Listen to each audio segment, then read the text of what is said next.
Dr. Betty Sargeant is an award-winning artist and designer.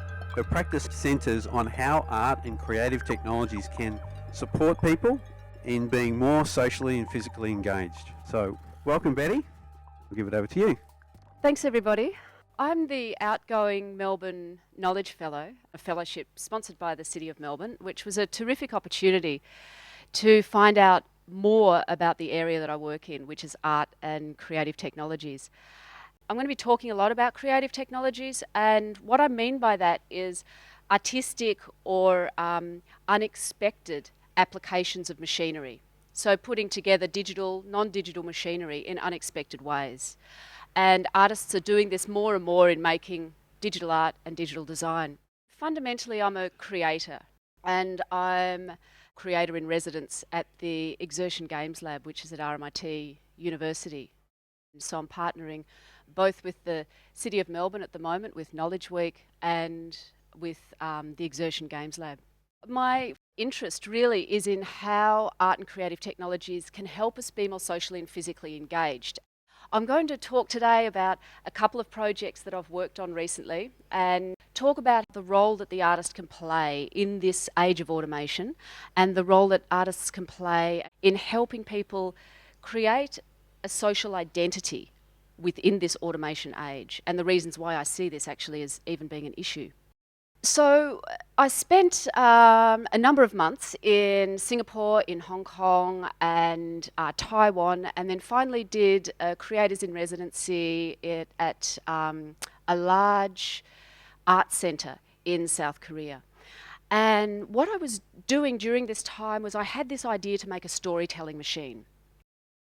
Korea likes to do things on a large scale. This is the Asia Culture Centre. I describe it as about the size of a small farm. We don't have anything in Australia on this scale. If you get off at the wrong subway station allocated to the Asia Culture Centre, you can find yourself walking for a very long time to get, in either 36 degrees or in the snow to get to your studio. So this is, to give you a sense of the scale, this is one of the theatres there, and that's 5 stories high. The design is impeccable. It's beautiful.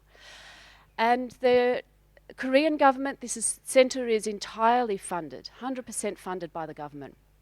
And the government is pouring a lot of money into creative technologies because they see the value of creatives being in their large industry sectors such as Samsung and these large companies that they have, to provide the sort of flexible thinking, the thinking on your feet, the applied learning, the skills that we live and breathe as creators every day. They see the value in that, not just a social value, they see a real monetary value in having that flexibility within the workplace and having those kinds of people.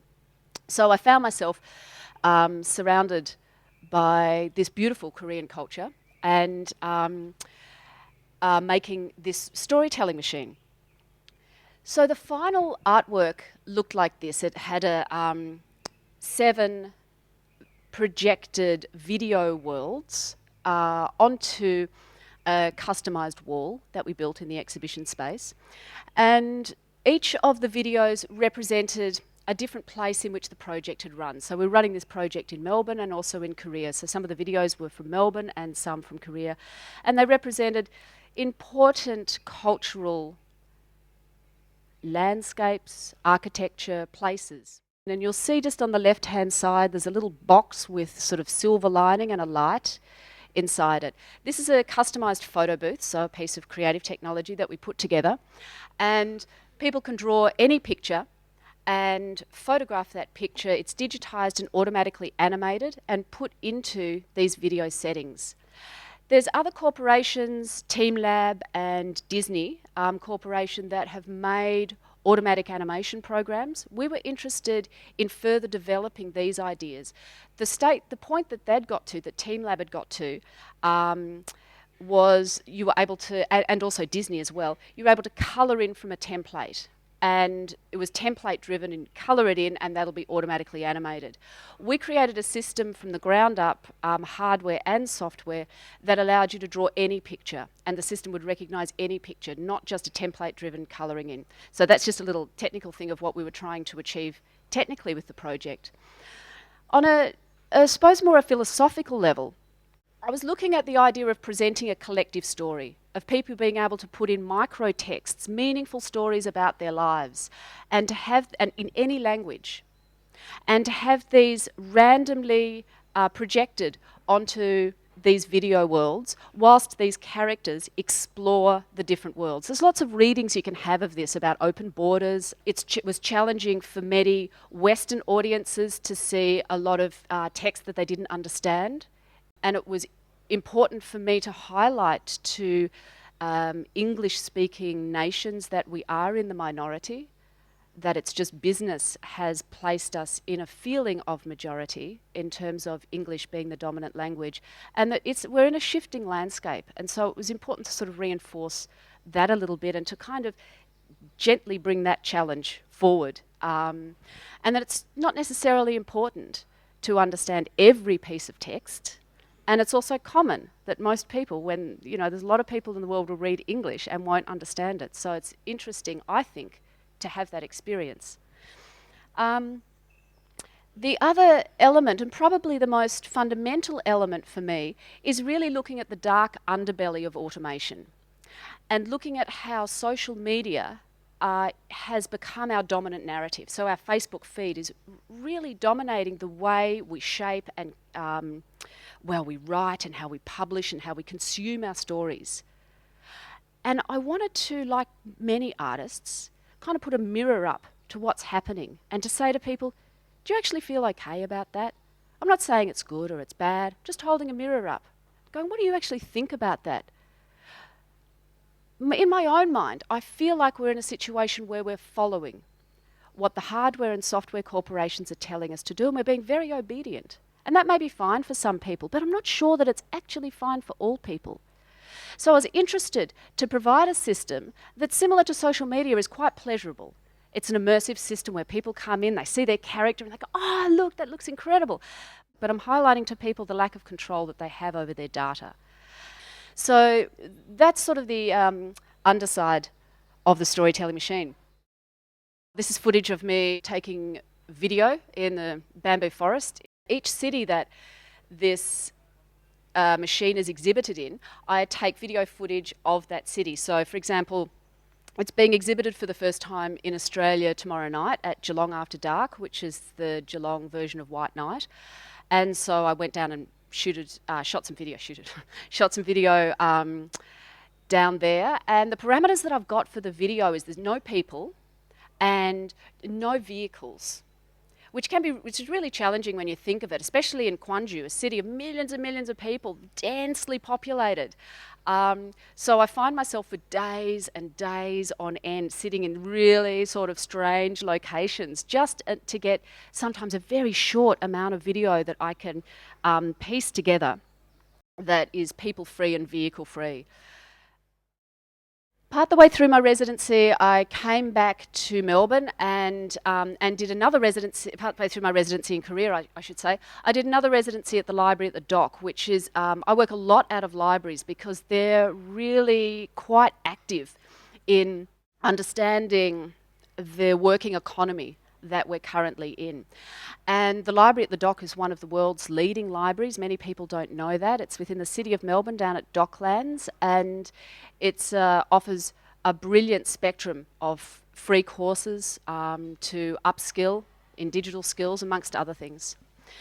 And when I came back to Australia, I was really sharing the knowledge that I learned in terms of how business and government can support the creative technologies industry, and probably, more importantly, why they should be supporting it and what it value adds to our economy in terms of having this flexible thinking operating on the ground level within our businesses and within the government sector.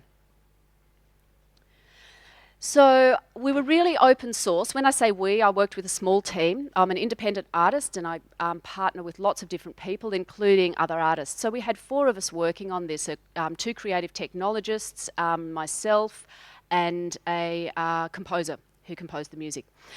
And we ran workshops, extensive workshops for children right through to seniors, teaching them about automation, how it works, how to build these kind of automated systems that were built, and we were totally open source about it. So this is the first iteration of the photo booth on the right-hand side. It's got a bedside lamp in it, alfoil, and some timber that I had left over in the backyard. So artists are, as I say, resourceful by necessity. For me, it's fascinating to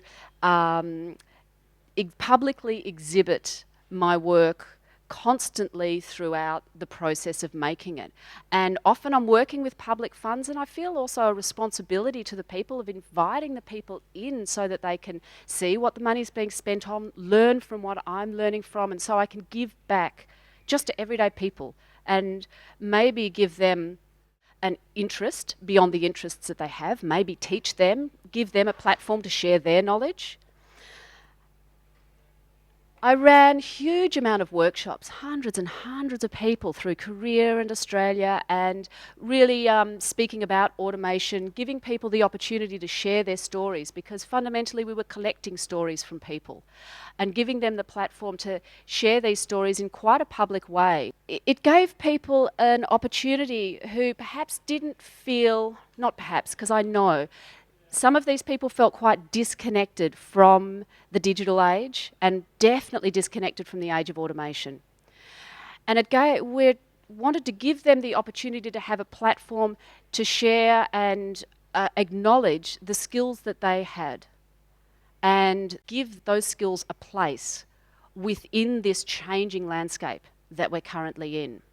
This is one of the fundamental roles that I think artists and creative technologists can have in our current social system. This will show you the artwork.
Set up a really warm environment for the artwork. It was almost snowing outside, so we had bean bags and invited people in.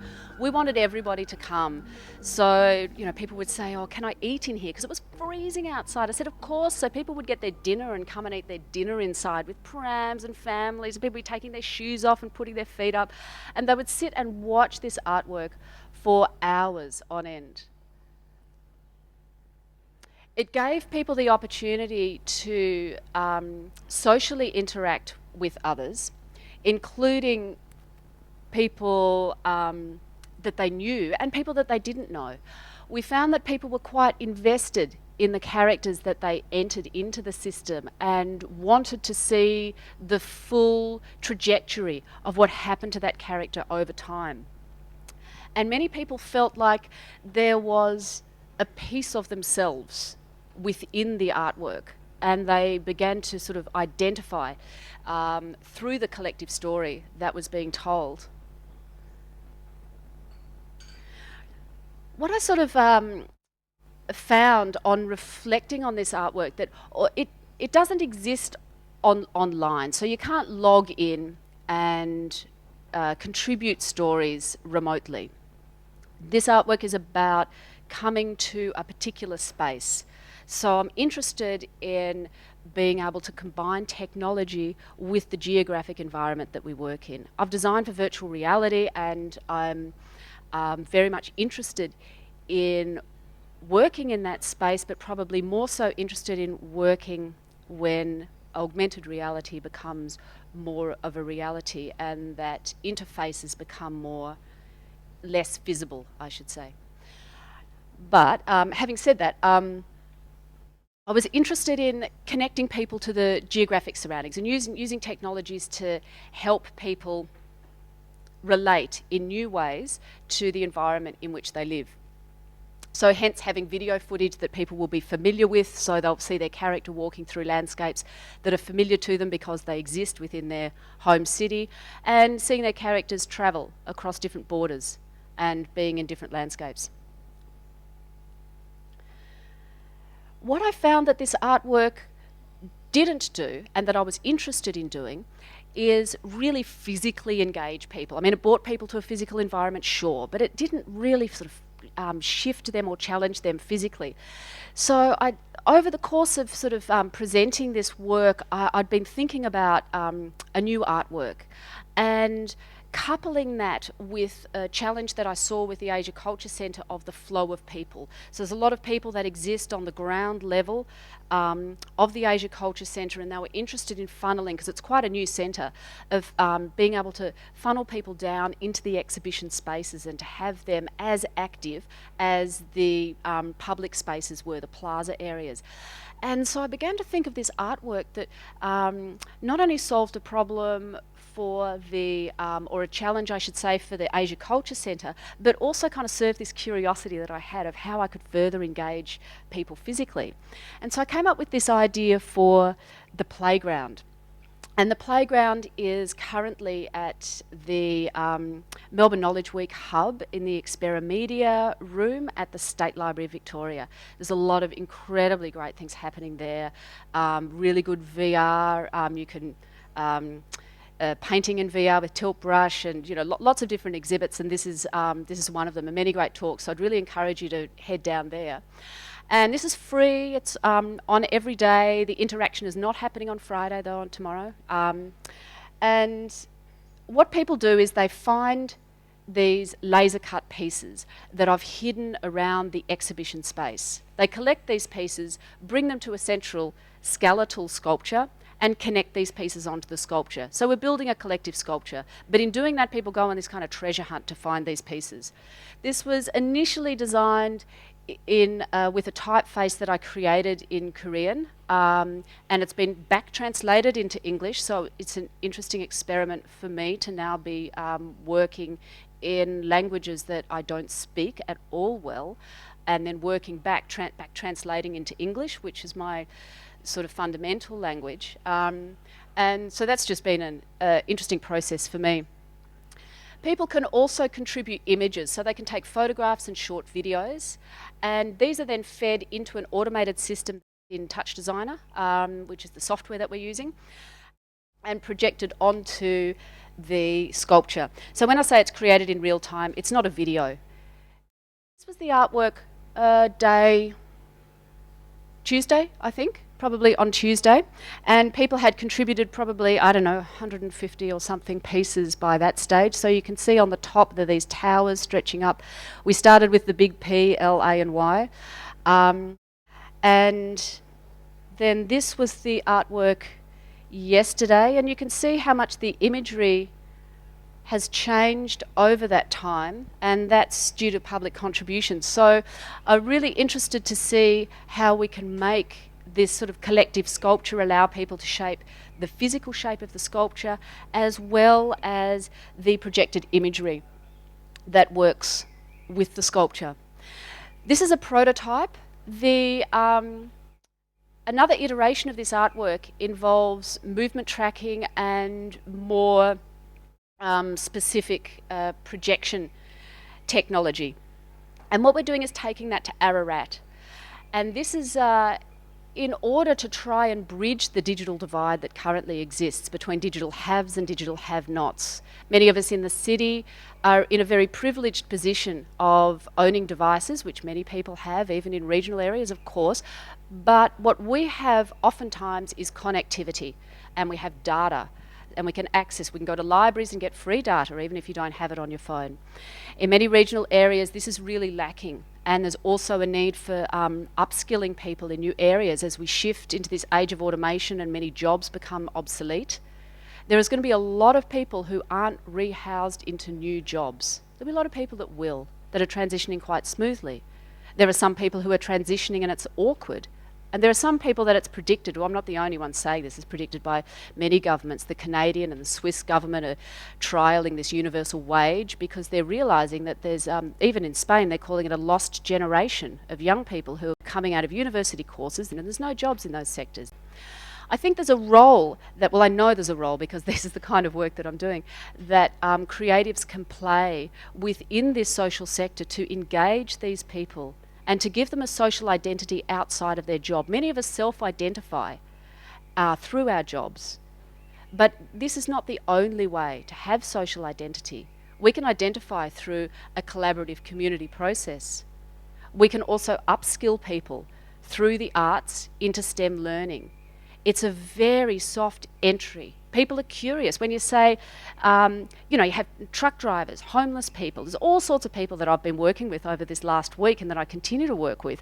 And you say, well, what colour would you like it to be? And they say, I don't know, what about blue? And then you say, well, just change that parameter to 5 and let's have a look at what colour you get. And then you get them on the computer just plugging in a few numbers and they sort of watch as the colours shift, and before long they're actually doing some very entry-level, low-level coding. And through these applied methods, I'm not saying that I'm teaching them a university degree of coding by any means, but I'm giving them hands-on applied experience of why on earth you'd want to be affiliated with technology, and also just how you do it. So the next project that I'm working on is connecting cities with regional areas and using technology to do this, and knowledge sharing so that I can play a part in bridging this digital divide. So thank you.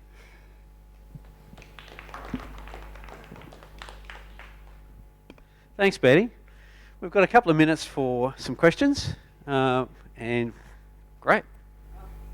You mentioned with the storytelling machine, track it and comment on it and things like that. All the characters are retained in the system, and the system preferences new characters that are entered into the system. So that means that if you come along with a new character and enter it, it will show it instantaneously because people want to see their characters. When new characters are not being entered, the system randomly selects from the pool of characters that's been entered across the time of the project. We've consciously made it that people can't remotely tap into this project. We're really, and it's not for everybody all the time. I don't try and say that I'm creating a digital platform that you can remotely key into, that's for everybody. This is really for people to come to and have an experience. I think there's many experiences, including VR and so much hardware and software that people can access in their own homes. That's not an issue. But what I see as a challenge for us is getting people outside of those comfortable environments, particularly privileged people in privileged positions who can have this hardware and software, and place them in an external setting. So they have to actually go out into society, interact with other people, stand side by side with people and use technology to be together rather than to be alone together, which is what we currently are. I've got a quick question. We hear a lot about the Internet of Things, and I'm wondering if you have any understanding. It's quite hard to try and project into the future to understand how that's going to be used, but we hear about, like, for instance, we'll be wearing computer chips on our clothes. And from a technology perspective and also a creative perspective, do you think you could speak into that?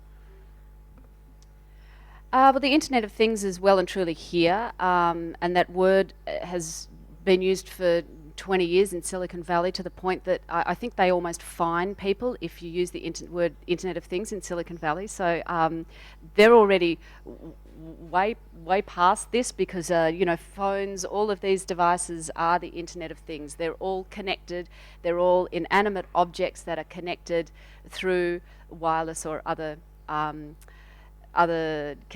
connected systems into a network. The playground project, we're creating spimes. So those small pieces that we hide around the area, the next iteration of it that we're doing in Ararat, each of those will be trackable. So they are affiliated with the Internet of Things, but I like to call them spimes, which is a contraction. It's not my word, it's a contraction of the word space and time. So they're able to be tracked across space in time. And I just love this word because I suppose because I'm tired of the Internet of Things. And I'm curious and I love the new. So I'm creating these, we're creating these spimes with this team of people that I love to work with. And these will be trackable. And what I'm interested in doing with that is people being able to upload their own data and affiliate it with the piece that they've found. And consciously that data, none of it is personal. So not their name, nothing. I don't want to know any of that. In fact, I don't want to know that. I want to show people how we can collect and use data and mine data, not for corporate purposes, but for social expression and social inclusion, so that people can opt into this system and they can have a word that describes the environment in which they're in, so the exhibition environment or the city that they live in, and or a series of words that they can upload images. And these aren't selfies, we really direct people in how to make this work collectively and what we're sort of driving towards. So textual images, the play of light and that kind of thing. And they can affiliate this with the piece that they've found. And when they walk into the exhibition space, we will recognise that piece, not the person. And we will recognise that there's a whole lot of data that's been affiliated with this piece, and we can say, okay, trigger that data now. This person wants their art personalised, because people do want personal experiences. And so we're looking at how we can personalise art experiences and involve people in the process of making that. So that's my take on the Internet of Things. I like to call them spimes. Sounds good. I think if we want to stay ahead of technology and stay ahead of the terminology, I think it's a good idea to keep an eye on Betty's work. But yeah, try and stay ahead of the terminology that's in the world and in the future of technology. It's pretty hard to stay ahead of it. So it sounds like Betty's there already. She's doing better than we are. All right. Well, thank you so much. Do you want to put your hands together for Betty? Oh, yes. One more question. How has been your experience asking the government to shift towards creativity? In Australia, part of my Melbourne Knowledge Fellowship was writing a government document, and the government document looked at how and why governments and the private sector should support the arts and creative technologies. I was very heartened yesterday to receive an email that that Creative Industries Victoria and Creative Victoria has received an increase in funding from the state government, and I'm heartened by that. I'm heartened by the City of Melbourne and their commitment to creative technologies and to art. And I live in incredibly challenging industry that's underfunded. So as much as I take these small snippets of positive action that's happening, I'm continuing to fight an even harder battle than I fought when I began my career. And that takes a lot of resilience. But I believe that we should be shaping our culture. If we lose art and creative thinking, then it's going to be left to industry and corporations to be shaping culture. And when we suddenly turn around and realise that this has been coming from perhaps a profit perspective, which I'm not criticising, that's their job. Our job is to shape culture with no ambitions to for major profits and shareholders. If I wanted that, I would have chosen a different career. I had choices. I was lucky. I've chosen to do this because I feel like there is something more important at stake and that I'm quite driven in this area. But it's really challenging, and to answer your question, I'm an optimist by nature. And if I wasn't, I would be doing another job, because it's very hard in this industry at the moment, and there needs to be more funding allocated. And I think that it shouldn't just be the government doing it. I think the corporate sector and industry can play a large role in this. When corporations see the benefits of that, the benefits of placing agile, creative thinkers into the centre of their business and using those skills to, disrupt and all of these things that we like to talk about now, innovate. I mean, they're just words, they're like shifting sands. But what we do is create the new. And we're very good at salvaging. We're very good at salvaging the old and creating the new. And we're very good at seeing something completely different and realising that, because that's my job every day and that's what I specialise in, and that's what many companies want. So for me, it's a perfect match. It's sort of like a come on, wake up situation, because it's certainly happening very successfully in other areas, and they're finding great economic benefits as a result of that. I don't think that all the benefits are purely economic, but I know that people speak in economic terms and they're commonly seen as the highest bar. So I'm able to speak in economic terms as well.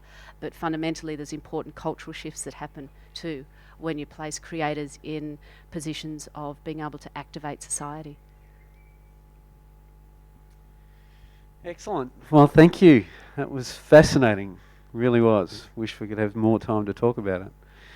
I just want to thank you, Betty, for coming today. And if you just want to put your hands together, we've just got a little present for you. Welcome. So I will certainly be watching her website, so maybe you could too.